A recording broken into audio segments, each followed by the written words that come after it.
CrocoFest. Alors, bienvenue. Donc, nous sommes avec Rico Enchanté. Lahoz. Bonjour public.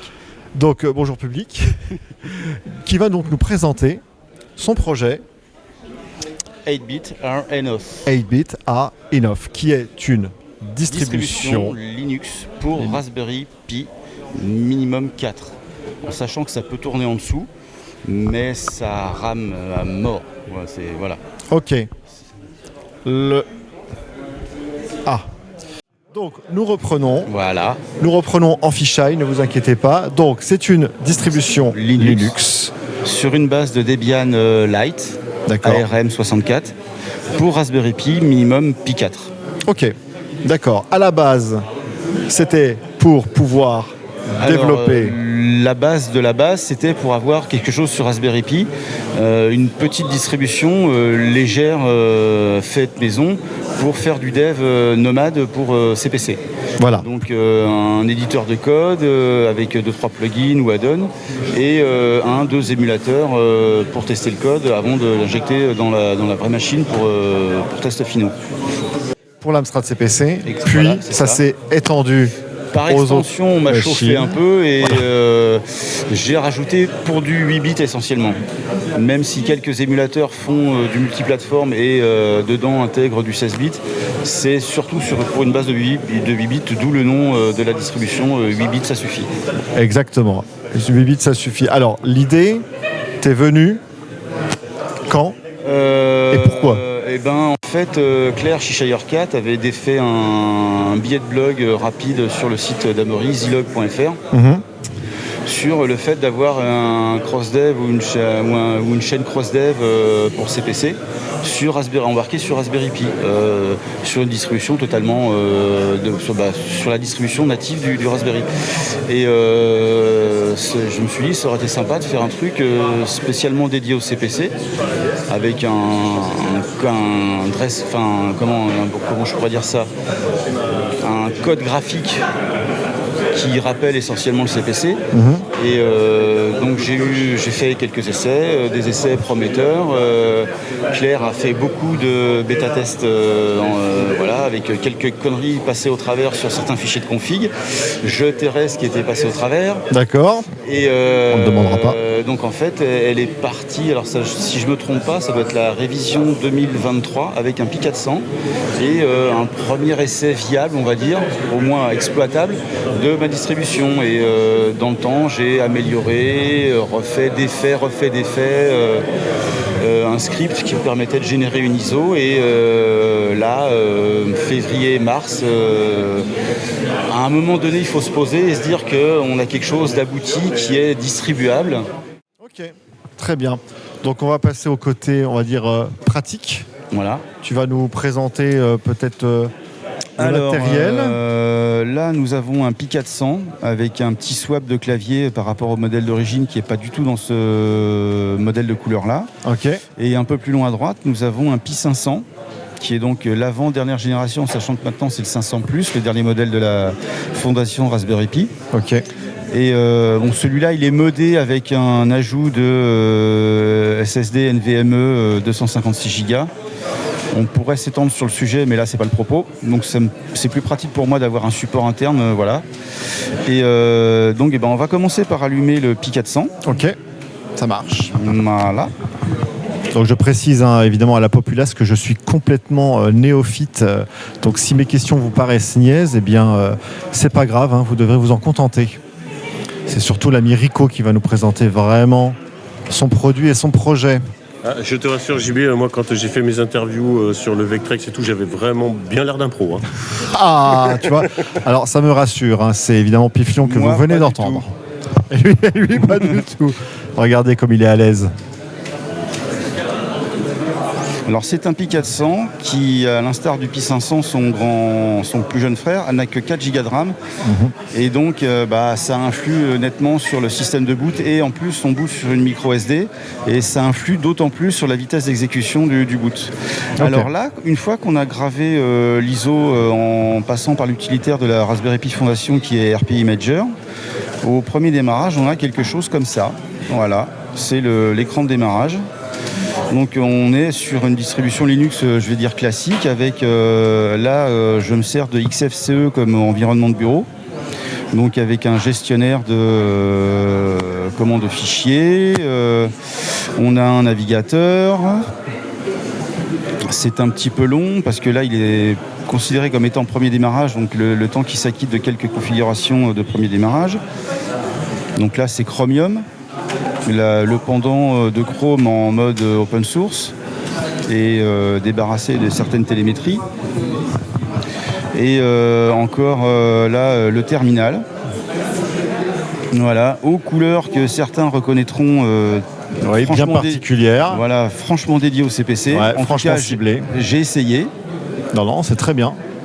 Très réussi. Et après, différents utilitaires. Ça, c'est Graphics 2 pour faire du graphisme. GIMP, parce que Linux, on n'est pas obligé d'utiliser Photoshop tout le temps.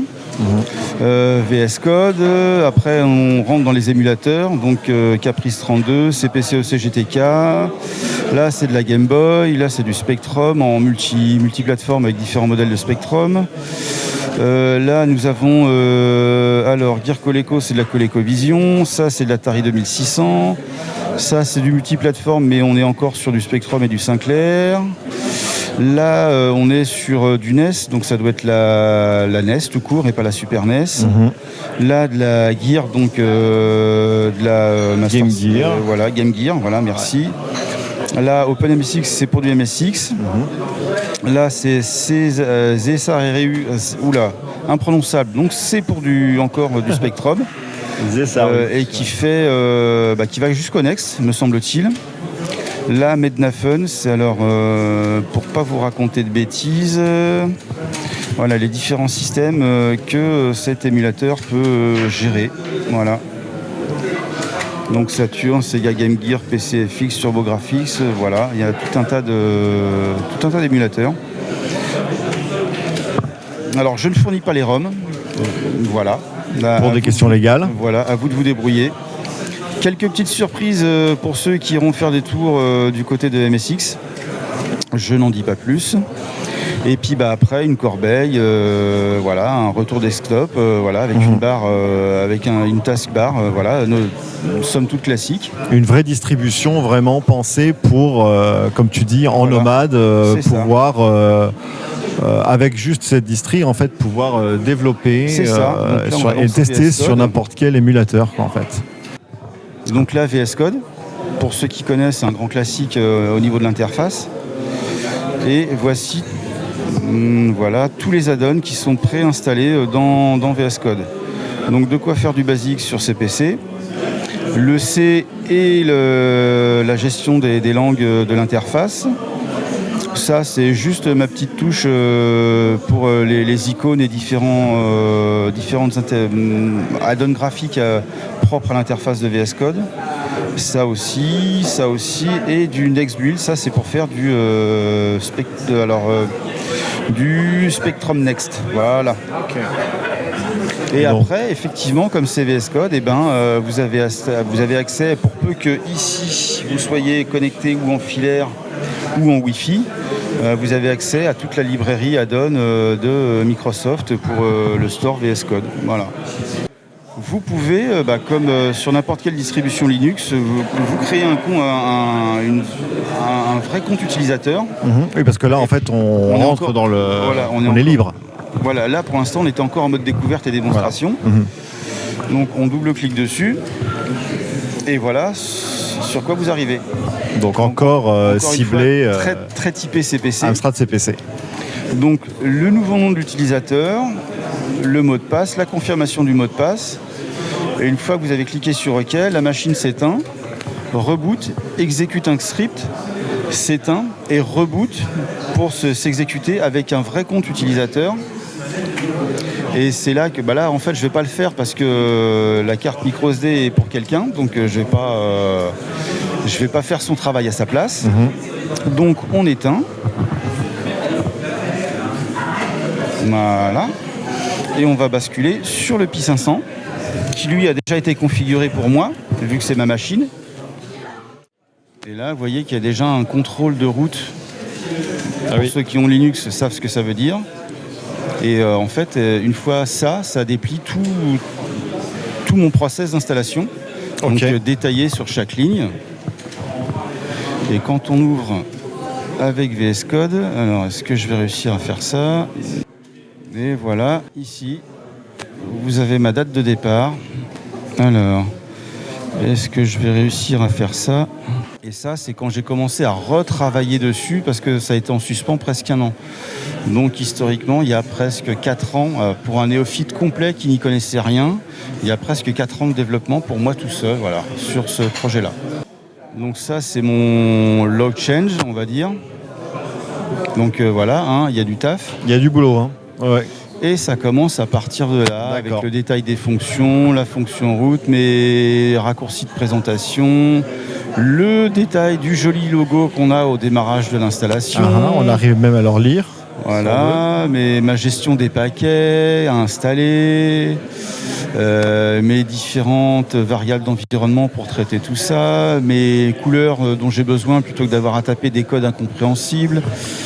Le petit spinner, là, vous ne le verrez pas parce qu'il faut que ça soit en cours d'install, mais à chaque ligne ou à chaque demande d'exécution, j'ai un petit spinner qui, le temps de traitement, tourne. D'accord. Comme ça, je vois que c'est actif. Et voilà, après, là, ça commence vraiment ici pour l'affichage du logo, le test de route. Et à partir de la ligne 277,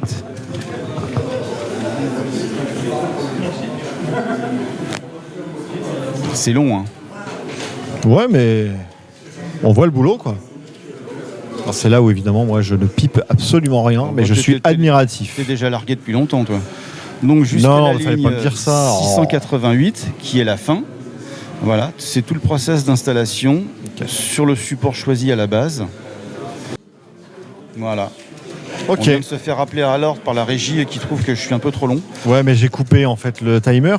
Je voulais pas que tu sois coupé dans ton élan. Voilà. Mais alors, si je comprends bien, c'est customable, même la distri de base. C'est-à-dire que si un jour on te dit, mais moi je veux ça, est-ce que toi après, tu le rajouterais après Alors, à défaut, c'est où je le rajoute, où je crée un script à l'utilisateur pour qu'il n'ait pas, si c'est vraiment un noob et qu'il n'y connaît rien mais qu'il veut l'outil, si c'est faisable, je crée un script, je lui dis tu lances le script et ça va le faire, ça le fera tout seul. J'aimerais bien faire ou créer un truc du genre le script bash qui s'appelle PApps, qui gère un peu un dépôt d'applications Raspberry. D'accord. Et reprendre le concept pour pouvoir gérer des mises à jour de paquets, faire une vraie mise à jour comme n'importe quel OS en fait. Oui, d'accord, ok, ouais, je vois. Voilà. Et alors ça, c'est dans les cartons quelque part, dans un endroit, un jour peut-être. Voilà, au fond du tiroir à gauche. Voilà. D'accord. Et il existe un lien Mediafire que je pourrais poser dans le Discord à Noix de Croco. Ceux qui voudraient essayer. Oui, bien sûr, hein, ça on le rappelle évidemment. Voilà, si jamais ceux qui veulent échanger, je le poserai. De toute façon, on mettra les liens tout dans la description de la vidéo, comme tu disais, le Mediafire, tout ça, les liens pour te contacter évidemment. Voilà. Prenez contact, n'ayez pas peur, il mord pas. Non, puis à l'âge que j'ai plus beaucoup de dents, je suis plus souple. Les gens ont vu les dents, ne t'inquiète pas. Mais il est très gentil. Voilà. Mais voilà, j'espère en tout cas que ça vous aura plu pour cette petite présentation complète. Hein. Voilà. Et puis, un petit mot pour la fin, mon cher Rico. Ouais, tripoter des bits. Ah, alors je sais pas si je dois conclure là-dessus ou si je dois juste fermer ma bouche, mais c'est une conclusion parfaite. Ah, mais ça me ressemble en tout cas. Ah oui, exactement, voilà, hein, vous l'interprétez comme vous le souhaitez. Bon, en tout cas, merci beaucoup Rico. Mais avec plaisir. Et puis au plaisir et à bientôt. Oui. À bientôt. Ciao. Voilà. Ciao.